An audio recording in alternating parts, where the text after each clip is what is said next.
Segundo video del canal hablando de libros, porque quedé como antojado. Con el último video quedé como antojado de seguir hablando de libros y pues hay como muchas cosas que me gustaría seguir hablando de libros en general y en particular también de algunos. Y me entretuve bastante haciéndolo.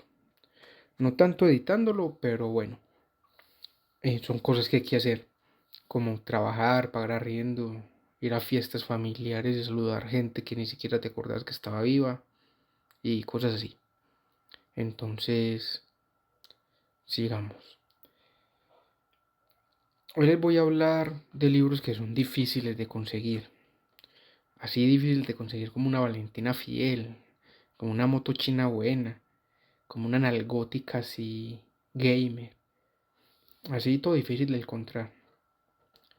Pero difícil de encontrar no porque estén escondidos en la biblioteca del Vaticano, en la sección secreta, en el pasillo escondido, en una estantería que ni siquiera existe. No, vamos a hablar de libros que en su momento se produjeron de una manera más o menos masiva, pero que al día de hoy es difícil encontrarlos. Incluso les voy a hablar al final de un libro que llevo varios años tratando de encontrar, pero no he podido. Se me ha hecho bien complicado. Igualmente recuerden dar like y suscribirse para que sigan ayudando al canal y para que sigan viendo más videos. No siendo más, vamos a comenzar. Primero, acá les voy a englobar varios libros, ya que no me voy a referir a uno como tal, sino a libros de primera edición, a libros famosos en su primera edición, como pueden ser la primera edición del Señor de los Anillos de Tolkien, las primeras ediciones de muchos libros de King, como pueden ser It, por ejemplo, por mencionar algunos. Los de la Torre Oscura, las primeras ediciones también son muy difíciles de conseguir. O incluso las primeras ediciones completas de autores como Tolstoy o Dostoyevsky, que esas primeras tiradas se hacían en entregas semanales o quincenales, y cuando se recopilaron esas primeras entregas fueron difíciles de encontrar. Aunque más adelante sí les voy a hablar de algunas primeras ediciones en específico, pues que son un poquito interesantes. Segundo, Tremen and After Poems, que son unos poemas de Edgar Allan Poe que se lanzaron en 1827. Fue la primera edición de poemas de Poe. Se publicaron únicamente 50 copias y hoy en día se cree que existen más o menos una docena. No se sabe exactamente cuántos, pero alguna vez se vendió una en casi $1.000.000, entonces tras de poquitas, bien caras. Segundo, ¿cómo se dice esta mierda? Himnerotomachia Polipilits de Francesco Colonna. Es, es una obra que es como, la catalogan como incalculable. Fue uno de los primeros libros impresos. Se dice que su tipografía, su ilustración y su diseño es de los más lindos y de los más pues, preciados que se han llegado a imprimir. Eh, Se tiene contados más o menos 100 ejemplares al día de hoy. Fue una obra escrita en 1499. Es un valor altísimo. Realmente las personas que lo tienen no se prestan para venderlo. Hay particulares que los tienen, por lo que pues, se hace difícil calcular un precio. El número cuarto, Birds of America, de John James Audubon.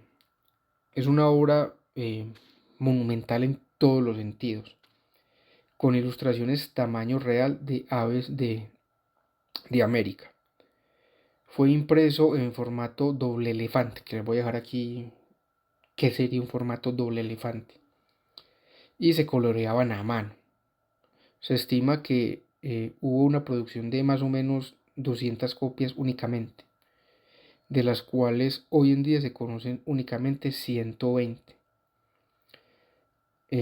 Son exageradamente valiosas. Sí han salido algunas en ventas en subastas y siempre que sale una rompe el récord del anterior. Se han vendido en 150 $250,000. Entonces, pues para ser un libro sobre aves está bastante bien valorado. Vamos con el número 5. Los cantos de Maldoror, de Lautréamont. Aquí quiero una anotación. Es la que es rara y difícil de conseguir. Es la primera edición que se hizo completa, porque pues hubo obritas sueltas a lo largo del tiempo, pero la primera completa es la que se considera pues que es muy muy muy difícil de conseguir. La obra culmen, perdón, de este autor. Fue la obra precursora de lo que hoy conocemos como surrealismo. Tuvo una pequeña tirada inicial, se distribuyó de forma limitada debido a que se consideró una obra transgresora en su época. Estamos hablando de que se lanzó entre 1868 y 1869. La edición completa de la que les hablo, que salió en el 69, es muy rara y la buscan muchos coleccionistas, pero realmente no se conoce la cantidad exacta de obras originales que se tienen hoy en día. Número 6.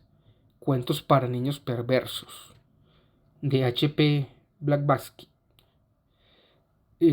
No es muy conocida, no es tampoco la obra más conocida de Blavatsky, pero es una colección de relatos muy, muy rara. Tanto en su primera edición como en ediciones posteriores. No es que se haya duplicado mucho. Fue publicada en una tirada limitada en un círculo esotérico muy reducido. Y adicional a esto, cada que se lanzan nuevas tiradas eran bajo estas mismas características. No se conocen tampoco la cantidad exacta de ejemplares, porque pues la mayoría se han perdido o los tienen guardados y solo se conocen pues, fotos o sumeramente un que otro video del contenido. Y tampoco es un libro que al día de hoy se haya reeditado masivamente. Número 7. Die Serapionsbuch, de los hermanos Serapionsbuch, y de E.T.A. Hoffmann. Es una colección de cuentos y novelas cortas de estos autores. La edición original completa formó 4 volúmenes originalmente. Después, a lo largo del tiempo, se fue fragmentando, pero la inicial, la primera, la que vale la pena pues, para quienes son coleccionistas, es la primera en 4 volúmenes. Es muy difícil de encontrar. Se conoce que hay una cantidad relativamente alta de copias, entre 500 y 1000 copias, pero son difíciles de encontrar en buen estado. Más allá de eso, no he podido encontrar en cuanto a valor o una persona que diga tener una. Número 8. Aquí les voy a hablar de libros de traductores específicos. No voy a hablar de una obra como tal, sino de lo que implica una buena traducción. Acá pues voy a hablar del tema de la traducción, que es un tema para putos frikis de los libros. La verdad es que es eso. A la gran mayoría de la gente y la mayoría de los lectores no les importa el tema de la traducción, no revisan eso, pero eso es lo interesante acá. Muchas veces nos encontramos con versiones de libros que tienen 400 páginas, otras editoriales en 120 y después otras de 300. Esto pasa mucho, muy seguido. Esto pasa normalmente por dos cuestiones: la traducción y la editorial. Que las editoriales muchas veces por ahorrar en costos, por ahorrar y vender únicamente al bulto, ahorran en traducciones, utilizando traducciones muy viejas o muy recortadas, o contratando a traductores malos, o usando traducciones con idiomas en la mitad. Es decir, la obra original está en ruso, no traducen del ruso al español porque pues, un traductor ruso-español es caro, sino que buscan la obra en ruso traducida al inglés para que un traductor traduzca de inglés a español, lo que hace pues que se pierda fidelidad en la obra. Esto se hace pues porque, a ver, abarata costos, ¿cierto? Normalmente estas ediciones baratas y pues de traducciones así son las que se producen en masa, entonces son las más rentables para las editoriales. Normalmente las traducciones íntegras y del idioma original al idioma que nosotros necesitamos son bastante más caras, y normalmente por lo mismo, por ser más caras, la tirada es corta. Pasa mucho con los autores rusos, como les menciono. Pasa con Fyodor el Papacito Dostoyevsky, con León Precioso Tolstoy, que pues, en sus obras es normal encontrar traducciones corticas, encontrar traducciones de Guerra y Paz de 300 hojas, de Crimen y Castigo de 250, 300, 400 hojas, de los hermanos Karamazov de 300 hojas, de Ana Karenina de 100 hojas, entonces pasa mucho por lo que les estoy diciendo. También pasa con grandes clásicos, como puede ser La Divina Comedia. Por allá en mis 20, cuando tenía pelo, un pelo hermoso, largo, sedoso, y pesaba 20 kilos menos, me la leí en un ejemplar que ni tenía editorial, comenzaba frío, en seco en el libro, tenía unas 140 páginas. Y me llevé una sorpresa ni la más triple hijo de puta, cuando después de muchos años me di cuenta de que una edición buena tiene más o menos 600 páginas. Pero ya por lo menos a la fecha de grabación de este video me pude hacer con una edición buena de Editorial Cátedra, que pues no se las puedo mostrar, pero debe estar que llega esta semana la otra. Por último, les voy a hablar pues, de un ejemplo personal que me ha pasado a mí desde hace más o menos 5 o 6 años que ando buscando. Pero no lo encuentro de ninguna forma física, no encuentro este libro por ningún lado. Estoy hablando de No tengo boca y debo gritar, de Harlan Ellison. Es un relato de ficción muy tétrico, muy pesadito. Simplificándolo mucho, una IA secuestra a un grupo de humanos y los tortura a su voluntad. Eso es resumiéndolo mal y rápido. Yo sé que eso se puede encontrar en internet muy fácil y completo y en español. Pero,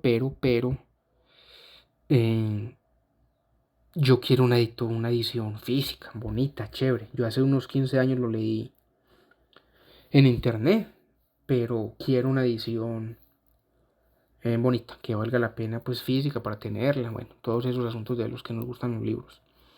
Pero es imposible encontrarlo, imposible, ridículamente difícil encontrar ese libro. Es como el unicornio de los libros para mí.